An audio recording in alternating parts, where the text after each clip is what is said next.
ఫిబ్రవరి 2025 రాజస్థాన్ కోటాలో ఉన్న ICICI bank కి చెందిన కస్టమర్ తన అనుమతి లేకుండా తన అకౌంట్ లో కొన్ని ట్రాన్సాక్షన్స్ ని గమనించి ఎంక్వైరీ చేయడంతో ఆ ఒక్క కస్టమర్ కే కాకుండా అక్కడ ఉన్న స్టాఫ్ అంతటికి mini thriller and suspense movie తరహాలో ఒక షాకింగ్ స్కామ్ బయటపడింది. దీంతో బ్యాంక్ బ్రాంచ్ లో ఇంటర్నల్ ఆడిట్ మొదలుపెట్టి ఇదే విషయాన్ని ఫిబ్రవరి 18న పోలీస్ స్టేషన్ కి కంప్లైంట్ ఇవ్వడం జరిగింది.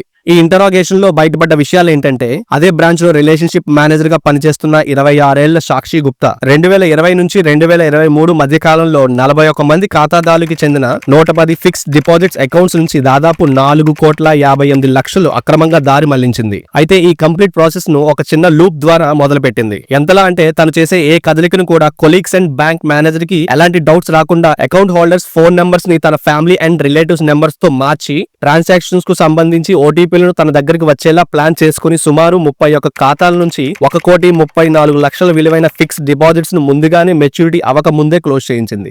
అలాగే 40 ఖాతాల్లో అకౌంట్ హోల్డర్స్ అనుమతి లేకుండా ఓవర్ డ్రాఫ్ట్ ఫెసిలిటీ కూడా ప్రారంభించింది. అయితే ఈ ఫండ్స్ ని దారి మళ్లించి ఏం చేసిందో అనేగా మీ డౌట్. సో ఈ ఫండ్స్ అంతా తను స్టాక్ మార్కెట్ డెరివేటివ్స్ లో ట్రేడ్ చేసి పూర్తి మొత్తాన్ని కోల్పోవడం జరిగింది. చివరికి ఆమెను మే 31న పోలీసులు అరెస్ట్ చేశారు.